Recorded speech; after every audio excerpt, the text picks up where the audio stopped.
Olá, estamos de volta com mais uma edição aí do Luri Talks, podcast da Luri Consultoria, e hoje a gente vai falar sobre estratégia, governança, gestão. Vamos ouvir aí a história de uma grande empresa aqui da nossa região, a CMO. E para a gente começar então o podcast, vou deixar o pessoal se apresentar. Hoje a gente está aí com o seu Moacir, o fundador da CMO, Marcelo, Marco Aurélio, filhos e sucessores, diretores, né? Mas eu vou deixar vocês se apresentarem melhor, começando pelo seu Moacir, o sênior, né? Fica à vontade, seu Moacir. Olá, Ronaldo. Muito obrigado aqui pelo convite, a gente poder estar aqui trocando ideias, falando um pouco da nossa empresa. Muito feliz de estar aqui com você no seu programa aqui. Bom, eu sou o Moacir Moreira, fundador aí da CMO Construtora. A CMO é uma empresa que foi fundada em 1986. No primeiro momento eu tive um sócio, o Antônio Guerino, a empresa chamava Construtora Moreira Hortense. O Moreira era meu, o Hortense era meu antigo sócio. E ficamos sócio até 2010. Foi quando fizemos uma cisão. E foi nessa época, a partir de 2010, que os meninos começaram a participar aí da empresa. Marcelo no primeiro momento, Marcelo formou primeiro, ele estava em São Paulo fazendo uma pós e veio para me ajudar naquele momento, que era um momento realmente muito importante, muito tenso, porque foi uma cisão que nós ficamos com passivo, então tinha que trabalhar e trabalhar muito. E o Marco Aurélio estava na graduação ainda, estava lá em São Paulo estudando e assim que ele concluiu o curso dele, ele juntou-se ao time nosso aí. Eu sou engenheiro civil, esse ano eu completo 44 anos de formado, formei aqui na Universidade Federal de Goiás, sou casado com a Maria das Graças, tivemos os dois filhos, o Marcelo e o Marco Aurélio. A Maria das Graças é engenheira eletricista, trabalhou muito tempo com o projeto, né? Hoje ela está mais tranquila, cuidando da família, cuidando especial da mãe dela, que está com 98 anos. Então, a empresa, durante esse período, esse ano nós estamos completando 38 anos, a empresa até 95, ela fez de tudo.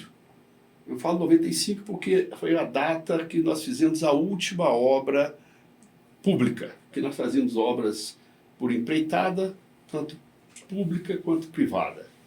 Em 95 foi a última que nós fizemos obra pública e decidimos que não iríamos fazer mais e ficar só na incorporação.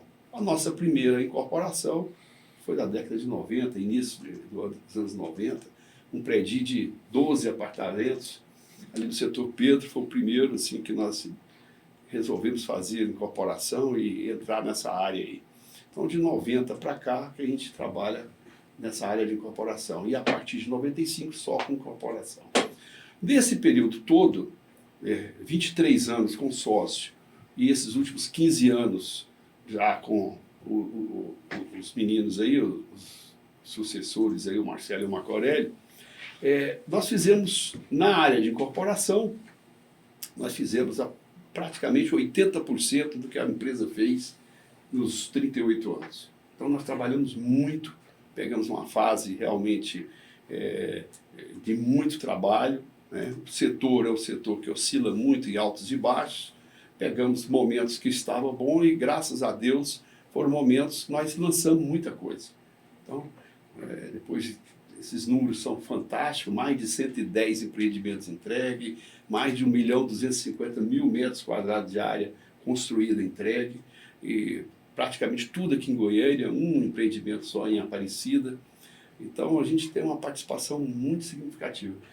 Mais de 12.000 unidades entregues. 11 entregue e 12 em construção. Em construção. Então nós temos um volume interessante e com uma característica muito importante, que é a nossa principal marca. E eu falo para vocês, viu, Ronaldo, que mesmo na época de obra de empreitada, a CMO nunca atrasou uma obra. O governo atrasava o pagamento, mas nós nunca atrasamos uma obra. E nas nossas obras de incorporação, nós nunca atrasamos uma obra. Nenhuma. E passamos por várias situações. A mais delas é a mais grave, que é recentemente a pandemia. Sim. Nesse período de pandemia, nós entregamos 5 empreendimentos, todos dentro do prazo previsto em contrato com o nosso cliente. Então, essa é uma marca que a gente não abre mão. Isso é fruto, vamos falar aqui depois durante a conversa, é só uma apresentação, isso é fruto de muito trabalho, muito planejamento, uma filosofia da empresa. Fantástico, fantástico. Deixa os meninos se apresentarem aí. Vamos lá, Marcelo, Marco Aurélio, e já volta para o seu Moacir para continuar essa história aí. Legal, Ronaldo. Obrigado pelo convite. Uma honra estar aqui com você. Primeira vez que eu participo de um podcast com meu pai e com meu irmão, então para mim tem uma experiência também muito bacana.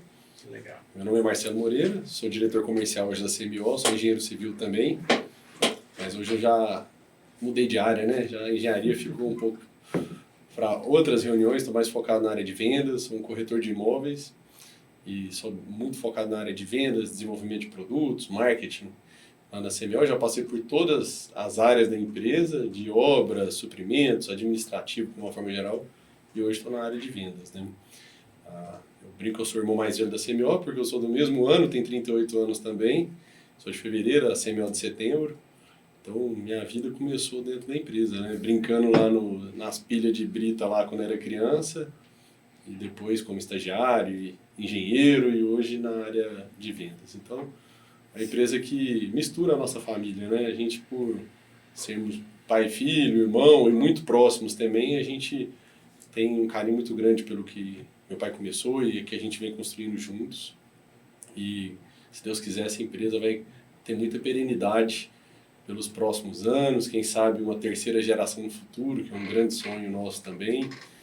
E trabalhamos muito para chegar aqui, né? Nada por acaso, muito trabalho, muito suor. A sorte só aparece para quem trabalha todo dia, né? É verdade. Então acontece da gente estar aí todo dia realmente dando o nosso máximo. Estamos aqui hoje contando um pouco dessa história para você aí. Bom demais. Vamos lá, seu Marco Aurélio. Boa tarde, tudo bem, Ronaldo? Boa tarde. Prazer. Primeira vez que eu participo do podcast. Opa! Uma honra estar aqui. E já estou formado desde 2012, formei no fim de 2012.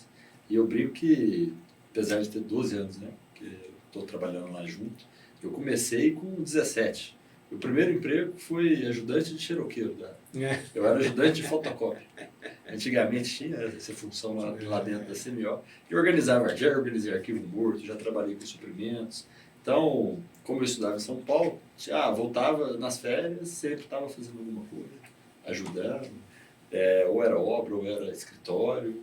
Então, assim, já tem bastante tempo. Eu estava pensando aqui, não tem 10 anos que eu trabalho lá, comecei com 17. Sim. Hoje eu já estou com 35. E atualmente eu assumi a diretoria técnica e diretoria financeira. Também participo de sindicato, então estou lá de diretoria financeira do Secons, que é um serviço social, um braço muito importante do nosso setor. Estou como diretor de incorporação imobiliária no Sinduscom também. Então a gente fala que tem que fazer parte. Eu acho que o mercado, principalmente o mercado de Goiânia, é muito forte. A gente tem que fazer parte, tem que ajudar o mercado como um todo a se fortalecer. E é isso. É um prazer estar aqui com meu pai e com meu irmão. Nossa, para mim é uma honra, então, estou sabendo que é o primeiro podcast da família junto aí. Ó, muito obrigado mais uma vez por vocês aceitarem o convite, né? A gente estava sentado lá numa roda de conversa, de mentoria, né? E de repente falei, nossa, essa história é muito bacana, esse pessoal é muito... Vocês, para mim, são exemplos, né? A gente sempre fala de um pilar muito importante quando a gente fala de ter uma gestão e uma governança madura, que é o engajamento da alta direção. E a alta direção é o fundador, é o acionista, né? O CEO, são os principais executivos da empresa. Que no caso da CMO são vocês. E vocês são muito engajados. Então, quando o seu Moacir fala dessa filosofia da empresa, ela é, em primeiro lugar, a filosofia que eu percebo de vocês, né? Da família, né? E vocês levam isso para dentro da empresa. Então, a empresa é o espelho do dono, né? Assim como a tripulação é o espelho do capitão do navio, né? A equipe é o espelho do líder, né?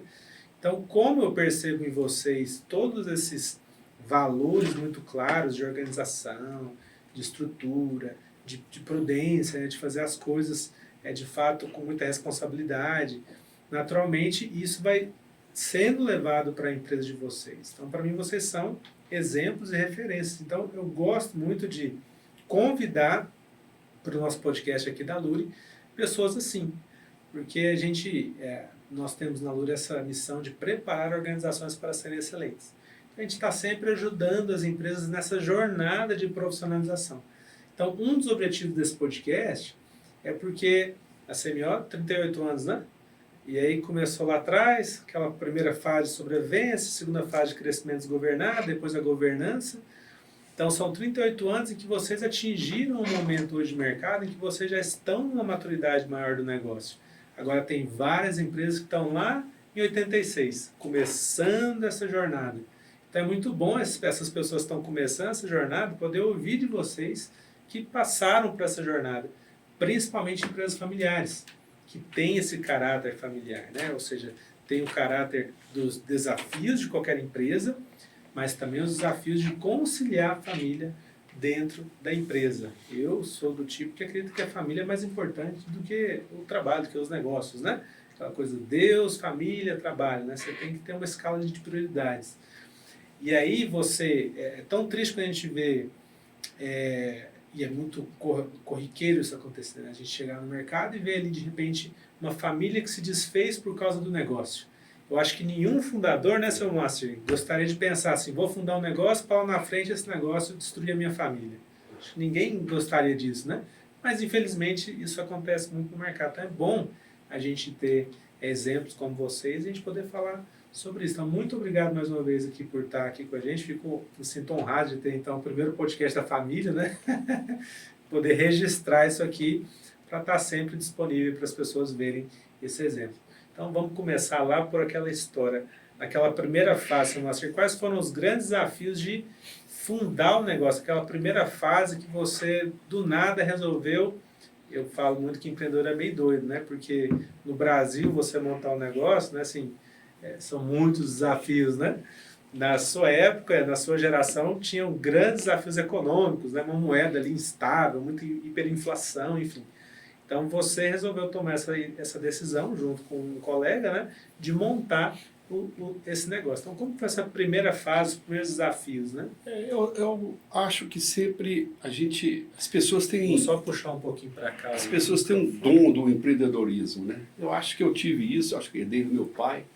Meu pai era um grande empreendedor, um visionário, apesar de pouca instrução, ele saiu do interior de Minas com 5 filhos, depois ele teve mais 2 filhos aqui em Goiânia, e ele veio buscar recursos para poder dar educação para os filhos.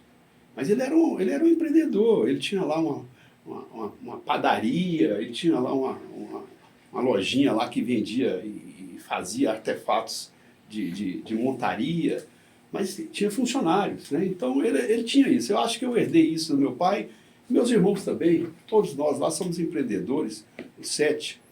Então, o que aconteceu? Eu me formei em 1980 e quando eu me formei eu já estava casado. Então, esse ano eu faço 44 anos de formado e de casado. Então, e fui trabalhar. Eu dava aula com dificuldade, não tinha nada, né? Realmente não tinha nada. A Graça só foi formar um ano depois. Aí fui trabalhar, e graças a Deus eu formei e já consegui um emprego numa empresa de engenharia, uma incorporadora que era uma das grandes em Goiânia, a Celta Construtora. E eu fui trabalhar lá como engenheiro e fiquei lá. Só que a Celta, até 85, 86, ela entrou em dificuldade. E foi dispensando, chegou a ter 43 engenheiros, e foi dispensando todo mundo e ficou para trás lá uns 3 engenheiros, né? 2 deles era eu e o meu sócio, o Antônio Guerino. Aí a empresa estava fechando e nós 2 lá, o que nós vamos fazer? Falaram, vamos montar uma empresa para nós, né? Vamos começar, né? Poderíamos ter ido para outra empresa trabalhar como profissional. Só que era uma época que estava muito ruim, né? O mercado de engenharia não estava bom, e nós resolvemos encarar e montar a nossa empresa. Nós montamos uma empresa, mas assim, era uma empresa tão pequena, né, que não tinha condições de absorver e manter as 2 famílias. Ele já era casado, eu casado também, né? Então não tinha jeito.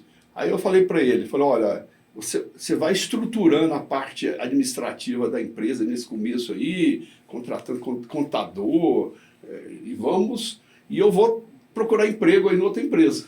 E foi o que fiz. Aí eu fui trabalhar em outras empresas. Então, nesse período, finalzinho de 86 e 87 praticamente todo, eu estava trabalhando em outra empresa, né, para poder pagar as contas, né? Só mesmo a partir de 88 nós começamos a aumentar esse volume de obra. Aí eu cheguei para a empresa que eu trabalhava e falei, ó, eu vou ter que sair porque agora eu vou tomar conta da minha empresa. Então foi muito difícil. Eu era o engenheiro, eu era o comprador, eu era o departamento pessoal, fazia proposta, fazia orçamento, era tudo. Sim, sim. Então as obras todas, pra você ter ideia, eu fui contratar engenheiro em 90, 91, 92, acho que 92, que eu fui contratar engenheiro, porque eu quero engenheiro, né? Então eu fiz muita obra, né, em todo tipo de obra, tanto na época que eu estava nessas outras empresas, quanto na época que nós começamos. A primeira obra que nós fizemos foi a reforma do centro comunitário do Bairro Feliz.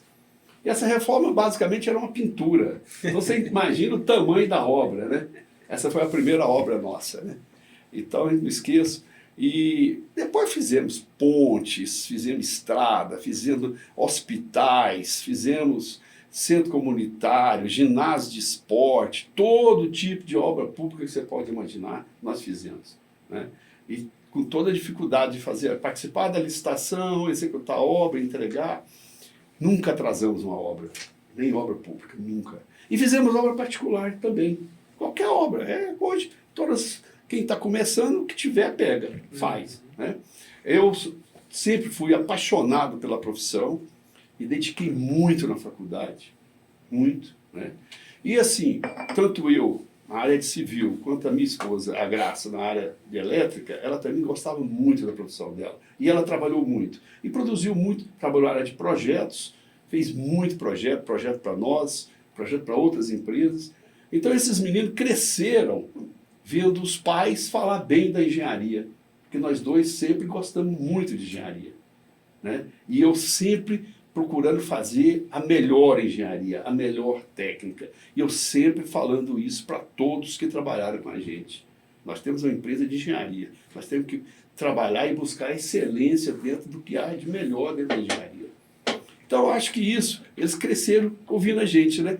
Aí estava um dia lá, nós almoçando, Marcelo ia fazer vestibular, eu falei, filho, você está pensando em fazer que curso? Ele falou assim, ai pai, eu estou pensando em fazer engenharia. Aí eu falei, uai, é um bom curso. Aí, bom, né, Oba?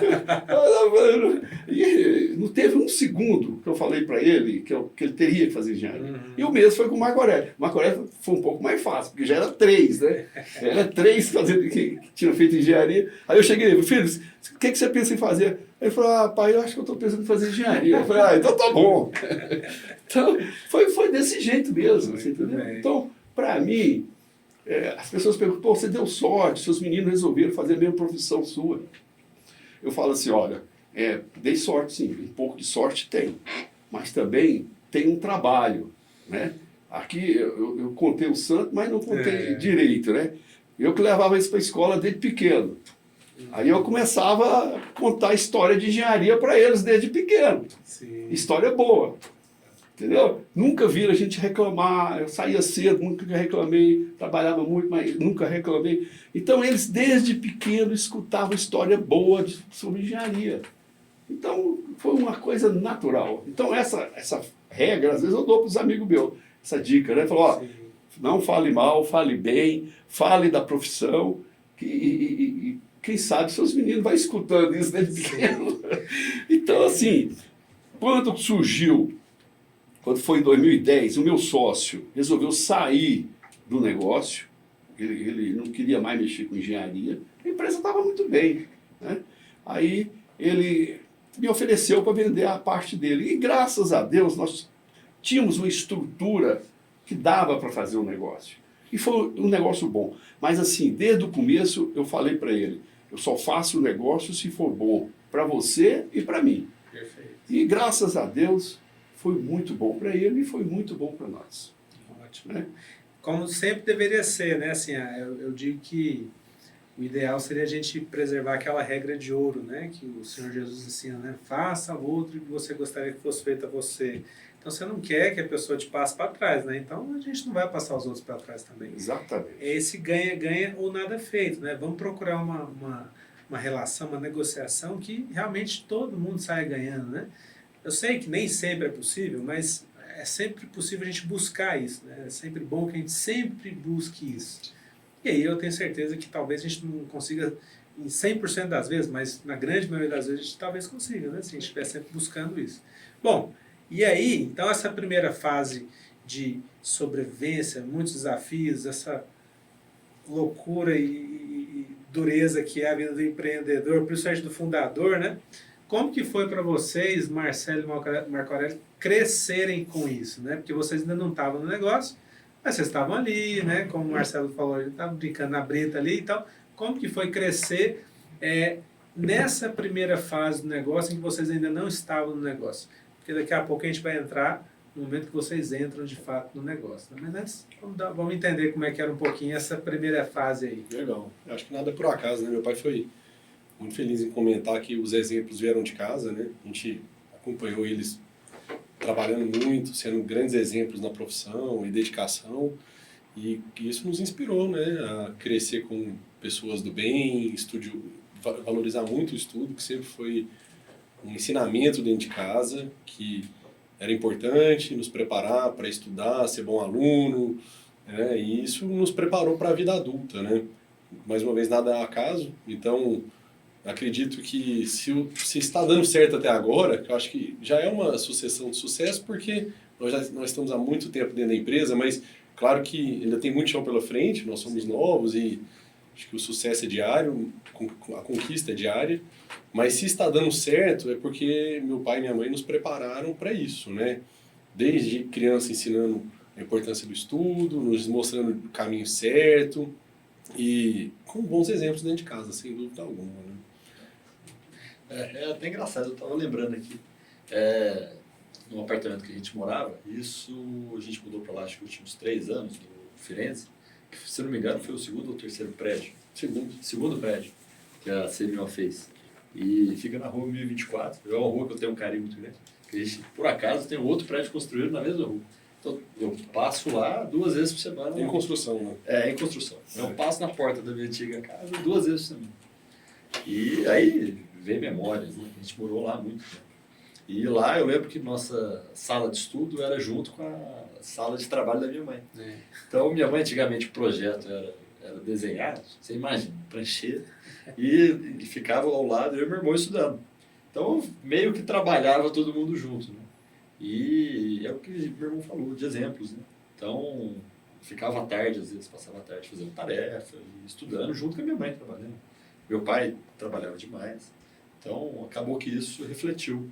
E educação também, né? O que eles valorizavam muito. Então, o boletim sempre tinha que estar redondo, nunca podia ter um problema, não podia ser aquele menino ruim na escola, dar trabalho.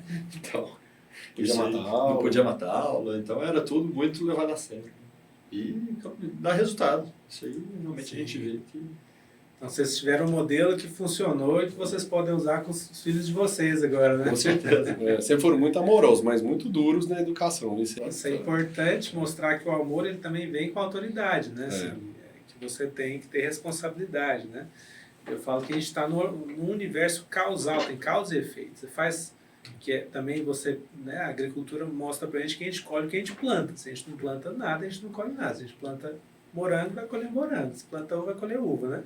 Se planta coisa boa, eventualmente você colhe coisa boa. Planta coisa ruim, eventualmente você vai colher coisas ruins. É bom ter essas lições desde cedo e você ir tendo isso reforçado, né? Bom, mas aí em 2010, então veio esse momento que muitas empresas passam por isso também. Por inúmeras questões, né? Assim, de repente você vai fazer ali uma cisão, você vai separar ali aquela estrutura societária, né? Você vai fazer uma reestruturação, e vocês passaram por isso lá em 2010, né? E aí em 2010 foi quando também o Marcelo entrou e depois o Marco Aurélio, né? Como que foi essa fase de cisão e aí essa entrada já da família, né, dos sucessores começando a entrar ali para o negócio? Ronaldo, foi muito difícil. Foi extremamente difícil. Porque eu sou um homem de muita fé em Deus. Eu e minha mulher somos muita fé em Deus. Só com essa fé que nos manteve de pé, manteve firme para poder vencer aquele momento, sabe?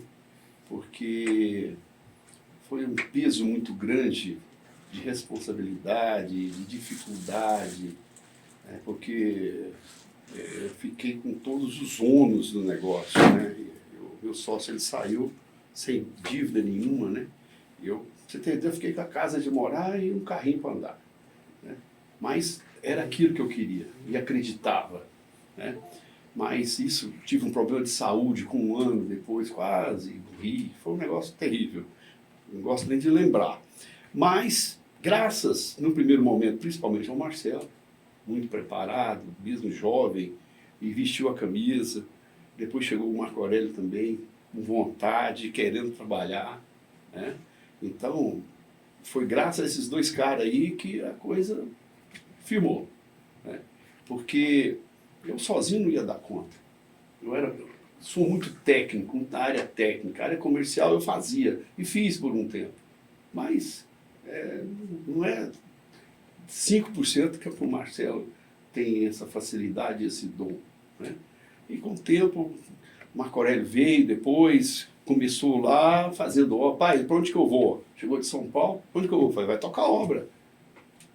Aí tocou 2 obras grandes, do começo ao fim.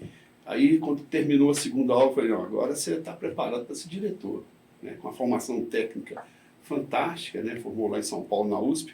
Então, se não fosse esses dois caras, eu não tinha chegado até aqui, né? Muita dificuldade mesmo. Nosso setor é um setor de altos e baixos. Aí, Ronaldo, eu tinha sempre, a gente tem que ter projeto, a gente tem que ter propósito no que a gente faz. E você, junto com isso, você cria um sonho. Eu falei, eu quero ter uma empresa que não dependa desses altos e baixos, porque isso ninguém merece. Uhum. Porque quando está bom, você está feliz, quando está ruim, você está triste, com medo de... Não. Então você tem que buscar o equilíbrio, como tudo na vida. Sim. A empresa é possível? É possível sim, é possível sim. Aí, aos poucos, conversando, e nós três trocando ideia, e nós três pensando da mesma forma, de buscar esse equilíbrio, né? Que independa, é claro, que tem variável que tem que ser levado em consideração sempre, mas que independa se está muito bom ou se está muito ruim. A gente tem que seguir a nossa vida, né? E para que isso aconteça, aí sim, você tem que ter uma empresa estruturada, você tem que ter pessoas capacitadas trabalhando com você, porque nós três não damos conta de tocar aquela empresa sozinhos. Uhum. E Deus nos abençoou que colocou pessoas muito qualificadas no nosso caminho. E estão com a gente há muito tempo. Então, nossa equipe é fantástica, todos os nossos gerentes, né? Praticamente todos foram formados lá dentro. Então, com isso, a gente foi estruturando essa questão da gestão, de como conduzir isso aí, né? E melhorando esse processo de gestão. Porque a gente é engenheiro não faz administração. Eu tenho uma matéria de administração na faculdade, uma matéria que ensina muito pouco. É muito básico. Sim. Então a gente aprende muito no dia a dia, né? Sim. Mas aí fomos buscando consultoria e graças à Lúria, você que já está com a gente lá 1 ano e meio, nos deu esse momento que nós estamos agora, uma estrutura mais clara, de um planejamento mais claro. Isso tem nos ajudado muito, mas muito mesmo. Estou muito feliz do que foi feito até agora, com vocês lá nos ajudando, né? Aperfeiçoando e buscar o que você já sempre fala para nós, essa gestão madura, é o que a gente busca. Porque com essa gestão madura nós vamos ter previsibilidade, nós vamos poder ter uma tranquilidade maior de saber que vai ter um equilíbrio, que as coisas menos imprevistos, Então, esse é que é o nosso objetivo. Perfeito. E eu acho que nós estamos no caminho. Demais. Eu escrevi um artigo só sobre isso. E tudo que eu escrevo é muito do que eu vejo no dia a dia, né? Assim, toda essa experiência, quando a gente vai para o mercado, vai nos clientes, vê as dores, os desafios de cada cliente, e aí dali eu vai ver meu processo ali criativo e vou escrever. Então, teve um artigo que eu escrevi que é o desafio da liderança em criar estabilidade na instabilidade. E é exatamente isso que o senhor falou, tipo, como que o empreendedor, o líder empresarial que está à frente do negócio, ele vai trabalhar para trazer mais estabilidade para um ambiente que é totalmente instável, né? E ouvir você falando isso, para mim, mais uma vez, é muito inspirador, né? E espero que todos que estejam vendo, né, o podcast, depois os cortes, né, que eles peguem essas lições, porque tem muito líder empresarial que faz o inverso, ele quer criar instabilidade na estabilidade. Então a empresa vira um caos também, né? E aí a gente sabe que o caos ele cobra o seu preço, né? Quando você tem uma estrutura muito caótica, né? E uma coisa que eu queria trazer aqui também, para trazer o Marcelo Marcarelli aqui para essa história, é que muitas vezes, assim, as pessoas falam que empresa familiar é difícil, empresa familiar é difícil. De fato, claro, a empresa familiar ela tem essas questões das emoções familiares que vão para dentro das empresas.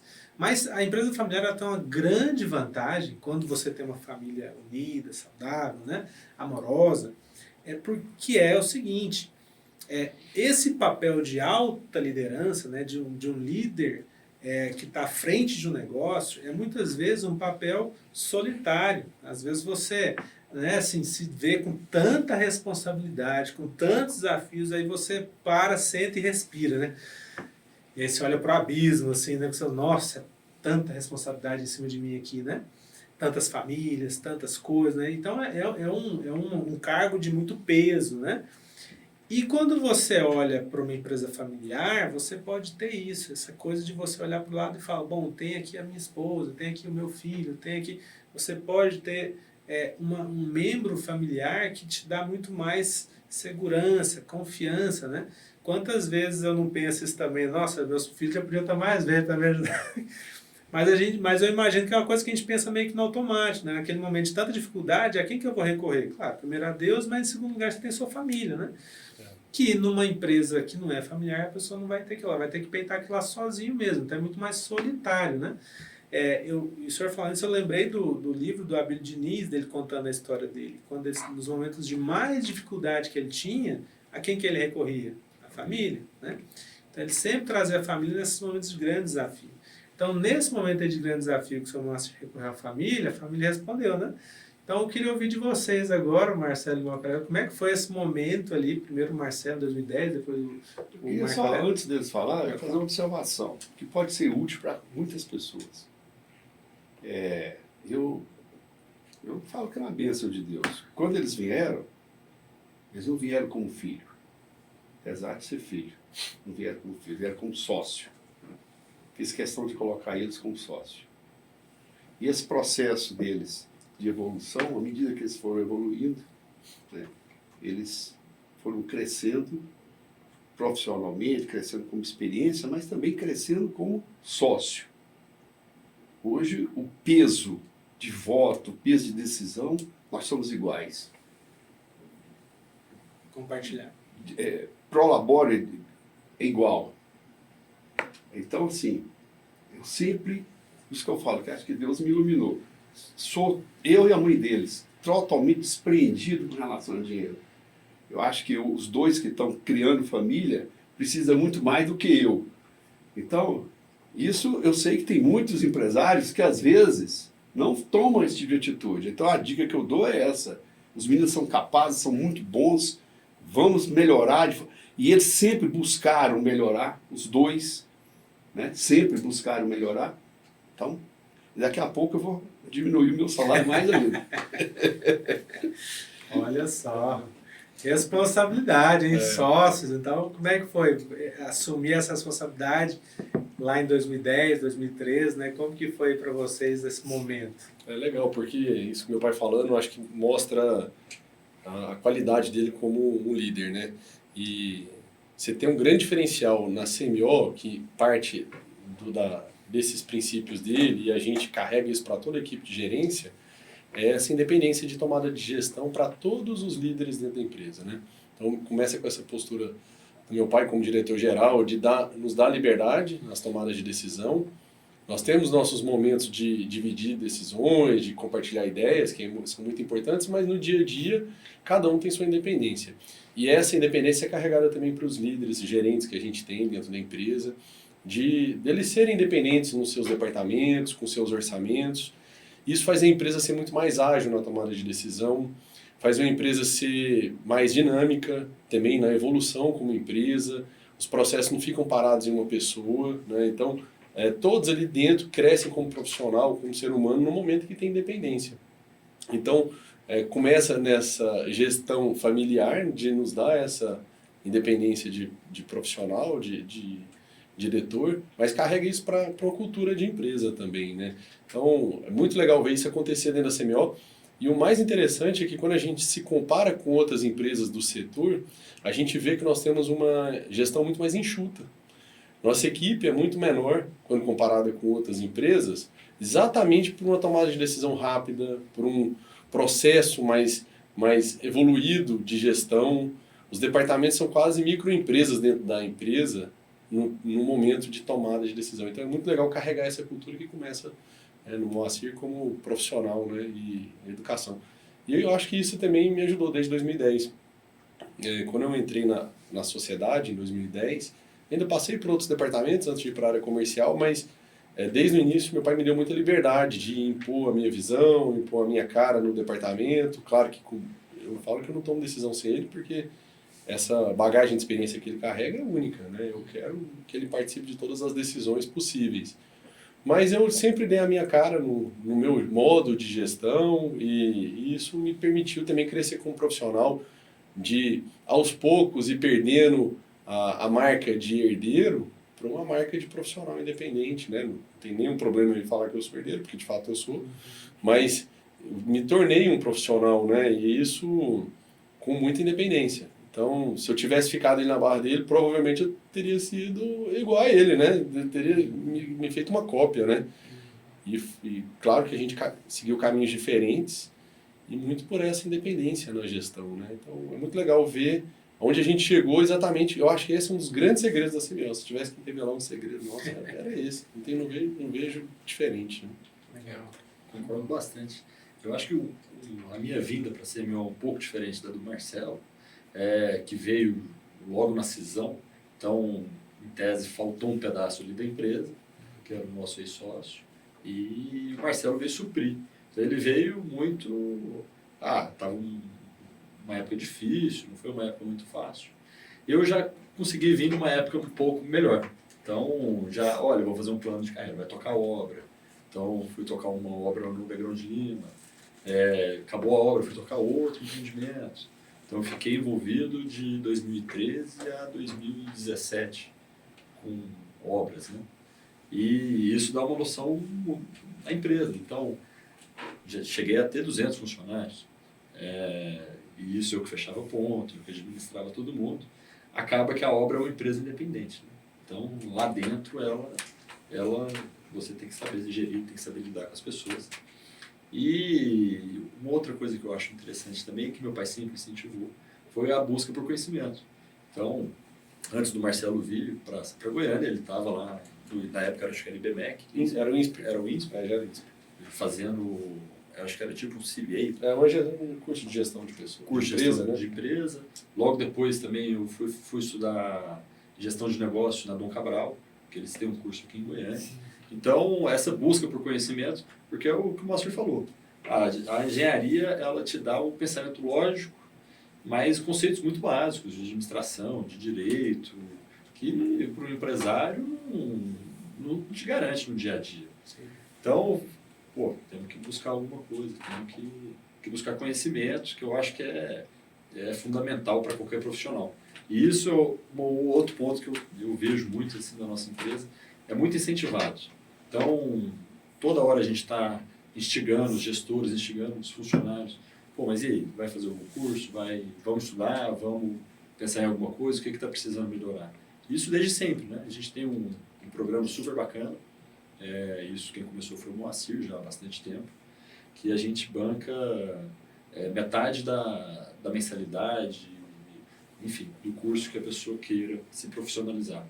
Então, já formamos inúmeras pessoas, inúmeros colaboradores, e às vezes, muitas das vezes, a gente até perde eles, né? Sim. Porque o mercado, às vezes, Dá um bom que absorve. o mercado fica de olho, né? Mas é uma coisa que a gente não deixa de fazer, a gente acredita que isso está melhorando o mercado como um todo, né? Então, essa busca por conhecimento aí, ela tem que ser constante. Muito bom, muito bom. Essa formação técnica é engraçada, né? Assim, a gente atende muito médico, engenheiro, contador, arquiteto, e são todas formações técnicas. Então, a pessoa ela é formada para fazer aquilo, né? Para exercer a medicina, exercer a engenharia, exercer a arquitetura, exercer a contabilidade, exercer a advocacia. Então, quando você está começando e é só você, ok. Agora, quando o médico sai do consultório e agora ele tem um hospital, né, o engenheiro para de tocar uma obra e outra e passa a ter uma empresa de engenharia, de construção, né, o contador ele para de fazer aquela contabilidade ali, só ele fazendo, agora ele tem uma empresa de contabilidade, só aquele conhecimento técnico não é mais suficiente, né? Então realmente tem que expandir e começar a desenvolver outros conhecimentos, outras competências, né? E é um grande desafio você liderar todo o negócio, né? E nesses quase 40 anos aí de história, né, da CMO, seu Moacir, Marcelo, Marco Aurélio, em que momento que vocês percebem que teve essa virada de chave daquele momento da primeira fase ali do negócio, que é basicamente sobreviver, né, pegar a obra e tal para pagar as contas, depois às vezes um crescimento mais desgovernado, em que momento vocês sentiram a necessidade de, poxa, agora eu preciso profissionalizar de fato a minha gestão, ter um planejamento estratégico, ter uma contabilidade melhor, ter uma gestão melhor, ter líderes, né, uma equipe mais capacitada, mais competente, mas também com um organograma mais claro, mais definido, né, um plano de carreira, enfim, todas essas práticas de gestão que levam a empresa a ter, de fato, uma gestão e uma governança mais profissional, né, que na primeira fase nunca é o foco, né, nunca começa o negócio pensando em fazer um planejamento estratégico, pensando em fazer um plano de carreira, nem equipe eu tenho, né, mas depois, com o tempo, começa a surgir ali uma demanda. E se a gente não faz essa virada de chave, nessa desgovernança, ela também começa a cobrar um preço caro, né? Ronaldo, teve alguns momentos. O primeiro momento eu diria que foi na própria cisão. Quando o Marcelo chegou, eu sou de uma geração diferente, né, deles. Eles cresceram com a informática, com a digitalização. Foi num momento de transição, né? Então, a chegada primeiro do Marcelo em 2010, né, ele já chegou e falou: pai, nós temos que profissionalizar a nossa contabilidade aqui. Isso foi a ideia dele. Aí nós falamos: bom, nós temos que... E ele chegou e já chegou assim, pensando mais alto, né? Eu nem sabia, tem que pegar uma das Big Four. Eu falei: pô, o que é Big Four, né? Aí, não, nós temos que fazer bem feito, vai fazer diferença lá na frente e tal. Ele é jovem, né? Aí me convenceu. Não era barato. Né? Então, esse foi um momento interessante, muito bom para nós, foi muito importante, porque nós estávamos fazendo a transição ali. Então, eu diria que esse foi um dos primeiros. Agora, buscar planejamento estratégico, gestão, nós sempre buscamos. Fizemos alguns planejamentos estratégicos, né? Mas eu sempre tinha uma preocupação de focar em pessoas. Eu tenho que ter pessoas boas do lado. Nós sempre tivemos essa preocupação, né? E essas pessoas participaram desse crescimento, dessa evolução na gestão junto com a gente, né? Então, esse ano de que eu estou falando, 2010, 2011, foi um ano que a maioria dos nossos gerentes entraram, né, Marcelo? Junto com você. Entre 10 e 12, praticamente todos lá para cá. Então, até hoje. Então, aí nós fomos construindo esse modelo que nós temos hoje. Mas nunca paramos de estar fazendo alguma coisa. Sim.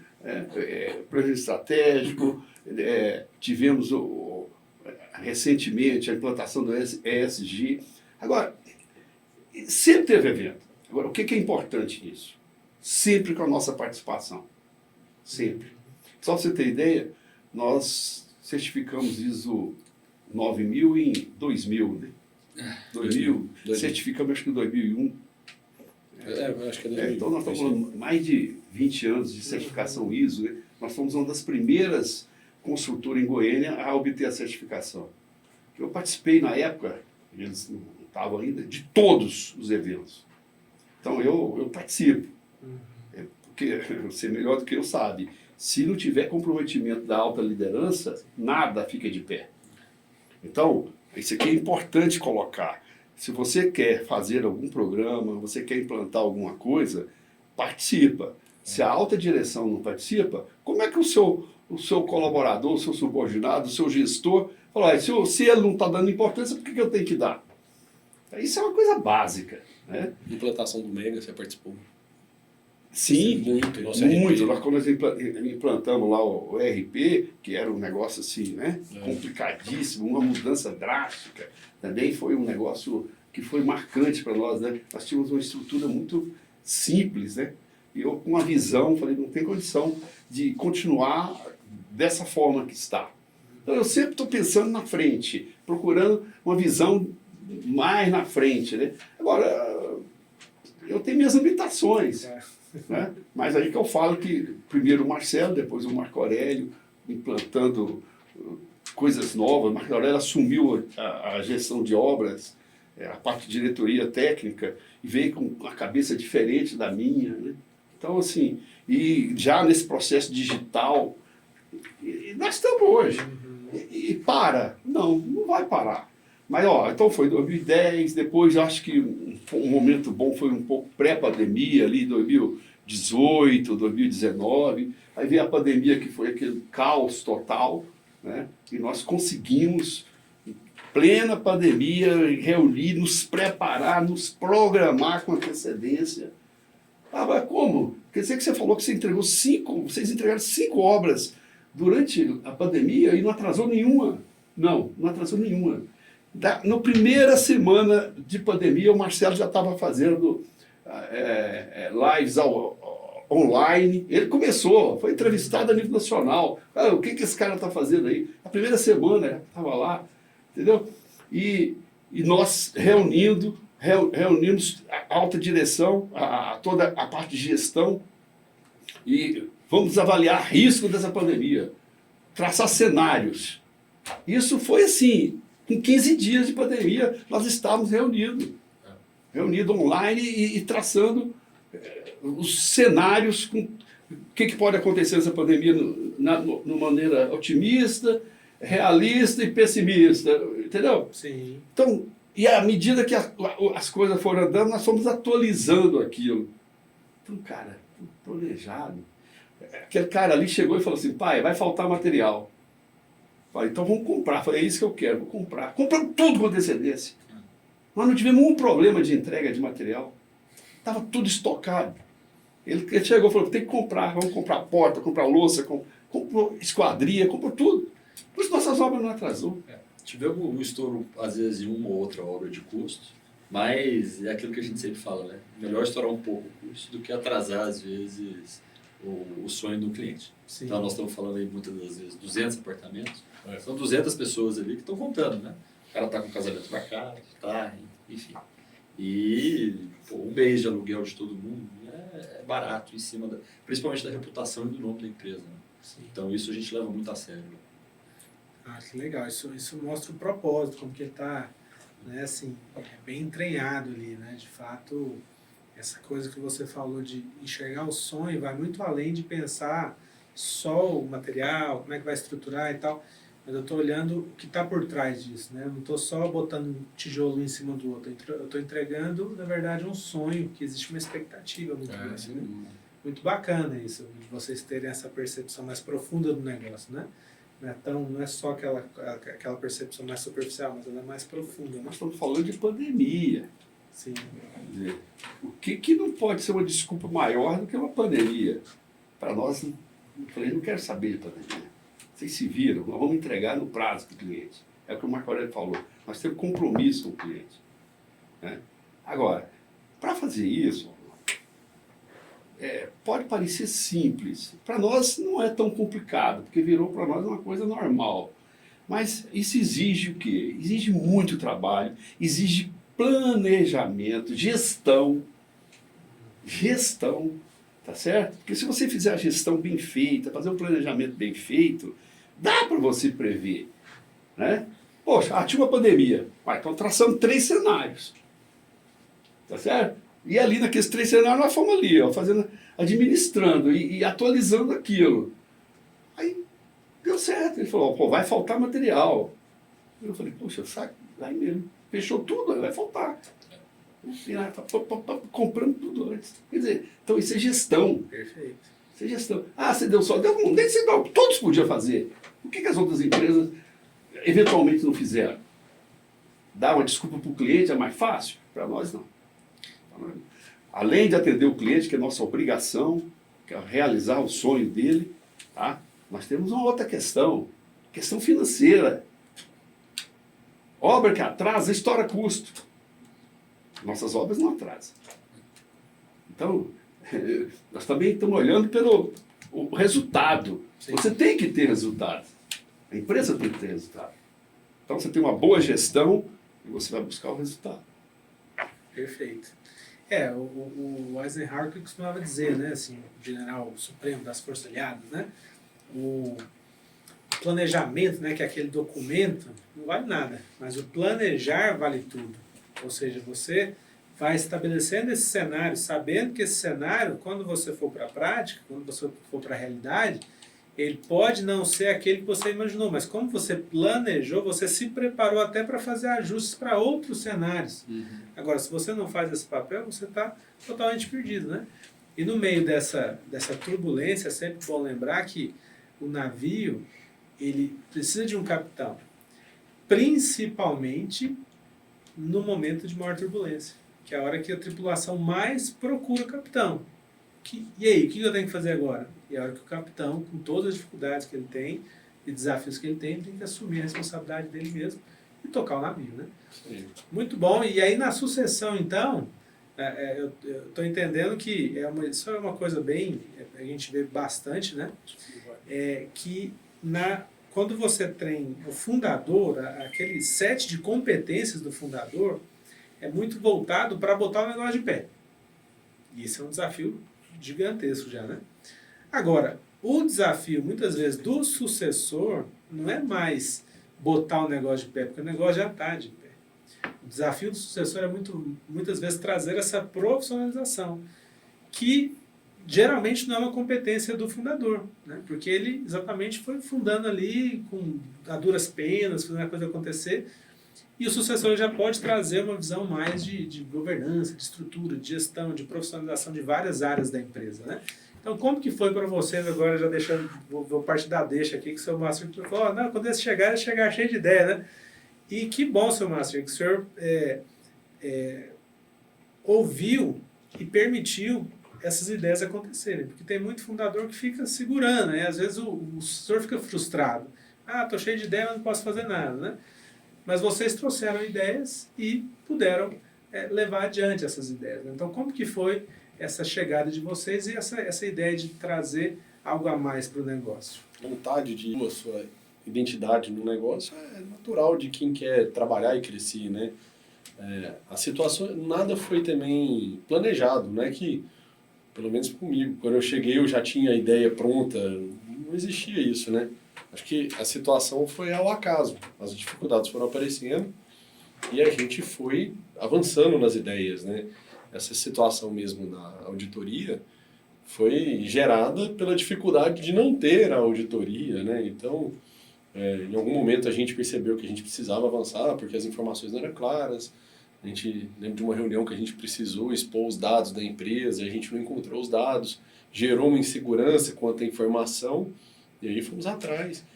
Mais uma vez, nessa época eu estava até no financeiro, antes de ir para o comercial, e meu pai sempre deu muita liberdade, eu fui atrás da informação, trouxe para ele a ideia e, mais uma vez, ele topou, né? Então, acho que aí também faz parte de estar sempre em busca de uma evolução, estar incomodado com a situação, não está satisfeito. A gente tem que ser um eterno inconformado em estar buscando uma evolução de empresa, evolução de processos. A segurança traz uma situação muito perigosa para o empresário, né? Aquela mar calmo não faz um bom marinheiro, né? Então tem que estar sempre incomodado em querer evoluir em sistemas. A tecnologia é muito rápida, então se você dorme num ponto, surge algo que supera o processo atual. Em evolução de profissionais, mais uma vez a gente sempre bate na tecla que nosso grupo de gestores, engenheiros, são muito acima da média. Então boa parte dessas evoluções vem deles. Muitas dos sistemas novos, de novas formas de serem executados os processos na empresa, vem da equipe, né? A maior parte não vem da gente, e a gente é muito aberto a ouvir e trazer essas novas tecnologias, nem sempre são tecnologias, né? A inovação não é necessariamente ligada à tecnologia, e a gente é muito aberto, é uma empresa aberta a implantar. Tem um termo no mercado de startup, que eu gosto de usar ele para nós, que nós somos early adopters. A gente é aberto a ser o testador de novas tecnologias e, enfim, implantações de inovação. A gente não gosta de ser o segundo, a gente gosta de ser o primeiro a testar. Custa caro, né? Muitas vezes ser o primeiro, é muito mais fácil pegar algo que já está testado pelos outros. Sim. Mas quando você pega algo que já está testado, você fica para trás no processo evolutivo, né, de desenvolvimento como empresa. Então a gente paga sistema que às vezes não dá certo, mas por outro lado a gente testou vários que a gente foi pioneiro. Isso nos faz ser uma empresa à frente do mercado, que está ali sempre preparado para o que vai vir. A situação da pandemia foi um teste muito interessante para pegar uma empresa de surpresa. Claro que foi pego de surpresa, né? Ninguém esperava, mas para a gente foi um desafio de testar o nosso modelo de gestão, igual meu pai deu um exemplo muito bacana. Então, para quem está preparado o tempo todo para mudar o que está fazendo, situações como essa não são tão difíceis quanto para outros, né? E isso faz parte da cultura da empresa, né? Então, falar de tecnologia aqui, assim, sei lá quantos sistemas novos. A gente tem um departamento hoje na empresa de gestão de processo tecnológico, de tantos sistemas que a gente tem rodando, em implantação e discutindo se vai implantar ou não. Esse é um dos modelos que a gente tem, né, de inovação. Na obra que não tem tanta tecnologia, é super incentivada a inovação no processo de construir. É um processo extremamente antigo, difícil, ainda dependente muito da mão de obra braçal, e a gente tem que evoluir esse processo. Então a empresa de engenharia tem essa dificuldade também, né? A gente olha muito para o escritório, que é um processo digitalizado, e para o canteiro, né? Então essa vontade de crescer, de mudar a forma de fazer, tem que ser uma cultura da empresa, não pode ser algo que depende dos sócios, dos diretores. Desde o chão de fábrica, todo mundo tem que entender que a empresa é aberta a evoluir, a implantar inovação. Né? Então, claro que vem de cima para baixo, né? Só funciona desse jeito. Começou com o Moacir, passa por nós, passa pelos gestores. Né? Acho que é isso mesmo. O Marcelo falou bem. Hoje eu estou mais à frente dessa parte de processo e, para você ter uma ideia, a gente tem 200 projetos em aberto. E desde o início, a gente já abriu 200 projetos. Óbvio que já fechamos alguns. Se não me engano, hoje a gente deve ter em torno de uns 70 em abertos, alguns com mais de 2 anos. Então, é simples de resolver? Não é simples. A gente, incansavelmente, toda semana eu reúno com a minha equipe e o que a gente fez diferente, o que andou, foi para frente, às vezes está esperando um departamento, um fornecedor, e a gente vê que não é fácil. Então, temos projeto também, isso é bacana de falar, a gente tem um projeto interno que a gente incentiva a inovação.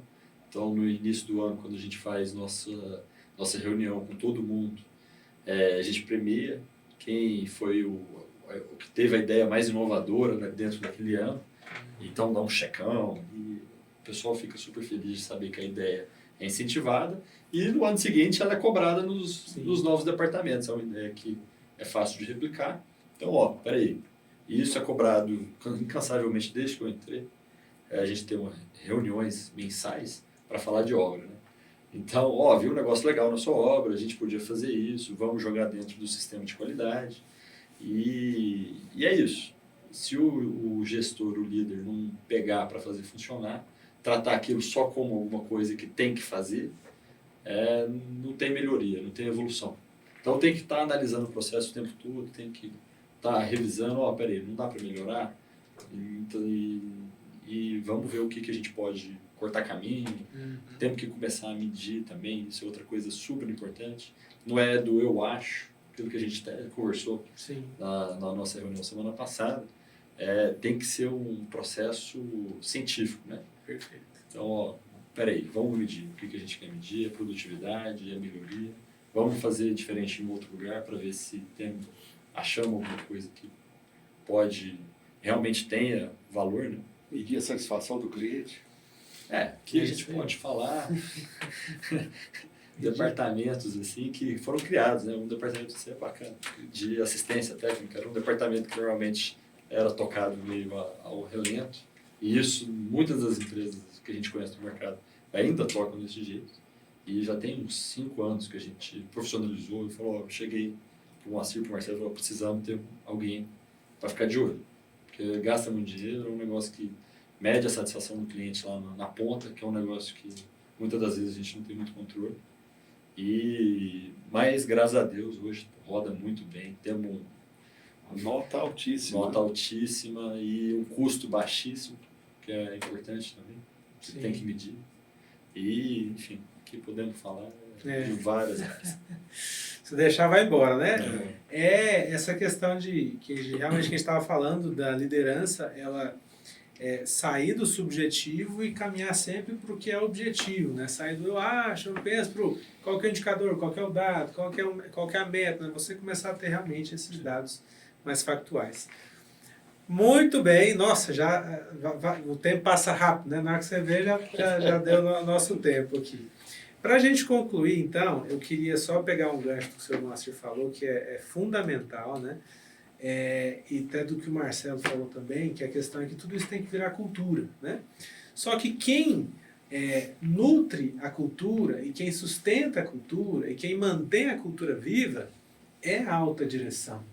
Não tem como ser diferente, né? Porque a cultura, ela vem de cima para baixo, né? Você não tem dentro das empresas uma cultura que se sustenta de baixo para cima. Porque quem está lá embaixo não tem a autoridade que a alta direção tem. Então não adianta ele, eu quero que essa empresa tenha cultura de responsabilidade, mas você é um mero funcionário. Se o dono não for responsável, a cultura vai ser de irresponsabilidade. Agora, o inverso também já é melhor, né? Às vezes o funcionário ele quer ser irresponsável, mas a alta direção é responsável, portanto ela leva essa cultura de responsabilidade. Então um funcionário irresponsável não vai durar muito nessa empresa, porque a alta direção está cuidando de ter essa cultura de responsabilidade. E nesse sentido, eu fiz questão de convidar vocês para esse podcast, porque eu tenho vocês como essa referência dentro da CMO de uma empresa que tem uma cultura muito forte e tem tudo isso que a gente falou rodando de uma forma sustentada. Mas por que sustentada? Porque vocês, sócios, diretores, né, alta direção, se engajam nisso tudo, fazem isso acontecer. Então, muitas vezes a gente tem empresas que, nesse crescimento, né, o fundador ele não fez essa virada de chave. O médico, que agora é um diretor de um hospital, ele ainda não entendeu que agora ele tem uma empresa, ele não é só mais um médico, né, ele está ali cuidando de todo um hospital. O engenheiro, que no começo estava só tocando obra, agora ele tem que tocar uma empresa. Então ele tem que fazer uma virada de chave, né, na mentalidade dele, de que agora ele tem que tocar um negócio, não só uma obra, né? Então, eu vejo que vocês fazem isso, vocês se engajam desde o começo do nosso trabalho lá, de fazer o planejamento estratégico, começar a implantar os ritos, né? Eu sempre falo, a governança da estratégia, ela é para o dono, ela é para os acionistas, ela é para os executivos, porque é toda uma estrutura que vai fazer essa empresa ser governada, né? Você vai ter o planejamento estratégico, tem que ser desdobrado, executado, monitorado, aí você vai ter os ritos. Então, quando você vai para uma RAI, que é a reunião para acompanhar essa estratégia, ou para uma RAS, para acompanhar esses projetos estratégicos, essas reuniões, esses ritos estratégicos, assim como a reunião do conselho, eles só existem por causa do líder. Então, é um momento para que a equipe preste conta para o líder. No caso de uma reunião estratégica, né, os gestores vão prestar conta para os diretores, para o CEO, para os donos. Né? Então, se o dono não é o primeiro a se engajar e conduzir aquele rito, não vai fazer sentido. É como você está numa reunião de conselho e o presidente nem foi. Ou o presidente está lá fazendo outras coisas. Não faz sentido, porque está todo mundo ali para prestar conta para o presidente. Se o presidente não está conduzindo, cobrando, acompanhando, perguntando, as pessoas falam, para que eu estou aqui? Né? Assim, eu estou falando para a parede, estou falando para o secretário, estou falando... Não, eu tenho que falar para o dono nesse momento. E vocês fazem isso muito bem. Né? Vocês, desde o primeiro momento, conduziram, mostraram a importância, estiveram junto. Nos ritos, vocês se fazem presentes, vocês conduzem o rito no sentido de assumir o papel de vocês, né? Que é de liderar um negócio. Né? Então, eu escrevi um artigo também falando assim, o líder deve liderar, né? Os líderes devem liderar. Porque muitas vezes a gente vê no mercado isso, né? Líderes que estão fazendo tudo menos liderar. Empresários, né? Donos de empresa que estão no negócio fazendo tudo menos tocar o negócio. É como se fosse um capitão do navio que está fazendo tudo menos ser o capitão do navio, menos conduzir o navio, né? Que não é o caso de vocês, né? Por isso eu fiz questão de trazer vocês e fiquei muito feliz com a fala do seu Moacir aqui, né? Mostrando a importância fundamental disso. Então, para a gente fechar esse nosso, né, podcast de hoje, eu fico muito feliz de ter ouvido um pouco mais da história da CMO, né? De ver o quanto é importante a família, a união da família e tanta coisa boa que a gente fala hoje, né? Então, para fechar, eu queria deixar um espaço final aqui para vocês falarem um pouco aí sobre essa importância de liderar um negócio, de estar em família, e aí a gente parte para o fim. Ronaldo, primeiro eu quero falar o seguinte, que isso é contagiante. Certo? O exemplo é contagiante. Entendeu? Não só por eles, mas todos os nossos gerentes. A cabeça parece que vai pensando igual a gente. É interessante isso. A gente vai dando exemplo e eles vão pensando igual a gente. Né? Então, já está lá há algum tempo, a gente vai para uma reunião, assim, o pessoal já sabe mais ou menos a filosofia, o propósito da empresa. Né? Então, eu diria aí, todos os nossos gerentes, a maioria mulheres, super competentes, todos querendo estudar, fazendo pós, né? A maioria dos nossos gerentes tem mais de uma pós-graduação, entendeu? Então, quer dizer, elas estão querendo melhorar, estão querendo crescer. E além dos nossos gerentes, nós temos também os engenheiros de obra, que são líderes, né? Que tem uma função como se fosse de gerente. Toma conta lá daquela obra, pega do começo ao fim, e nossos engenheiros ficam muito tempo com a gente. São todos profissionais de altíssimo nível, profissionais dedicados, trabalhadores, excelentes técnicos, né? E lá, é claro, um pouquinho abaixo, tem lá os mestres de obra, que também estão com a gente há muito tempo. Tem mestre de obra que está comigo há 25 anos. Né? Então, nós temos gerente que está com a gente. A empresa tem 38 e 36 anos está comigo, está com nós lá. Então, são pessoas que entenderam essa cultura. Né? Então, quando a gente tem uma coisa diferente para fazer, a gente chama e todo mundo participa. Né?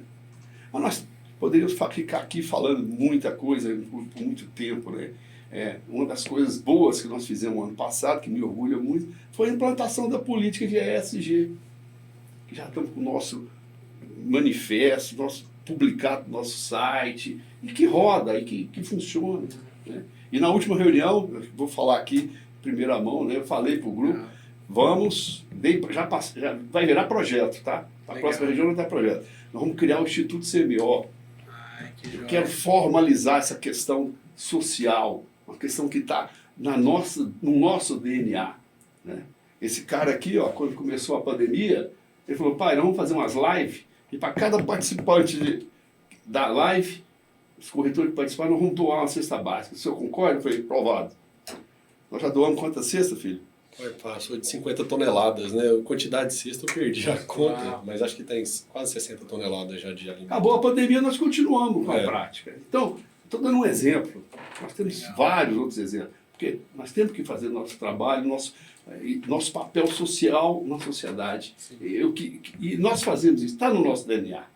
Entendeu? Então nós temos lá gestão, né? Nós temos a questão da sustentabilidade e temos também a questão social. Esses pilares aí no programa ESG ficou muito bem estruturado e para nós foi fácil fazer. Porque nós já vimos fazendo, nós só praticamente colocamos no papel. Então, teve um ano de treinamento com consultoria, mas não foi difícil e foi muito prazeroso. Né? Então, isso está no DNA e todo mundo da empresa entende isso e sabe da importância disso. Muito bom, fantástico. Legal. Para não ser repetitivo, mas uma experiência com liderança que eu aprendi é que liderar é gostar de pessoas, né? Acho que a liderança não é um dom, a liderança é treinada, tem técnica, tem livro que te ensina como ser um bom líder. Eu acho que as pessoas são formadas líderes, mas uma qualidade que não pode ser, não tem que existir é gostar de gente, né? Principalmente ouvir e conversar. Essa técnica de gestão vai te completar nessa qualidade, mas a liderança parte de gostar de gente. Então, no dia a dia, você está ali com a sua equipe, está ouvindo o tempo todo, está aprendendo, está sabendo direcionar a equipe de acordo com as qualidades, o core da empresa, né? A empresa ela existe por um motivo, então esse motivo tem que estar muito claro para a equipe, o direcionamento, os princípios básicos e negociáveis que tem que existir dentro de uma empresa e que isso tem que ser qualidade de todos, da equipe. Mas o líder parte disso, né? De gostar de gente. Então, nem todo mundo gosta de gente, de ouvir, às vezes a pessoa é um pouco mais independente, baixa a cabeça, é um ótimo executor, mas para ser um bom líder você tem que estar aberto a estar ali ouvindo o tempo todo, estar sabendo direcionar seu time, e isso é treinado, e assim, eu, por exemplo, quando eu comecei, eu tinha lá minhas qualidades, mas eu tinha sim uma certa dificuldade de conversar, de estar ouvindo. Eu ainda sou um líder em formação, tem muitas qualidades a serem melhoradas. Acho que dentro da consultoria da Lura, também falando bem de vocês têm me ensinado muito. Mas, enfim, acho que o que não pode faltar é essa qualidade de gostar de gente. Né? Isso eu sempre gostei demais. De estar no dia a dia, ouvindo as pessoas. Hoje eu lido muito com os corretores e é um contato muito próximo. Mas é muito prazeroso estar nesse dia a dia com eles, com as pessoas da CMO e os corretores que trabalham com a gente. E é isso que faz a liderança ser um exemplo, você se posicionar como um exemplo. E é interessante porque um líder, ele, à medida que vai subindo de cargo, é muito mais melindroso a sua posição. Você não pode fugir daquele exemplo, né? É um exemplo diário de profissional, você tem que ser um exemplo em atitudes, em qualidades, em como você quer que a sua empresa seja vista. Chega uma hora que o líder até mistura com a figura da empresa, né? Então, o líder ele tem que estar ali tendo muito cuidado com tudo que você faz, porque você é a empresa em alguns momentos, né? Não é uma pessoa, sua atitude reflete o que a empresa é. Né? Então, é uma construção de profissional. Eu estou em constante construção, eu tenho certeza. Eu tenho muito a melhorar, tenho vários defeitos. Como um grande líder, eu acho que eu ainda não estou longe de ser esse grande líder, mas uma coisa que não me falta é essa aptidão por gostar de gente, eu gosto mais. Então, completando aí as frases. Eu acho que, para completar um pouco mais, né, é a questão do exemplo. Então, é exemplo, é disponibilidade. Eu falei aqui já mais cedo, faço questão de estar em todas as obras nossas, toda semana, passar, conversar com o engenheiro, conversar com o mestre de obra, saber como é que está, às vezes como é que está a família, perguntar para o encarregado, rodar a obra, entender como que está o dia a dia do funcionário, ver como é que está a questão de ambiente de trabalho.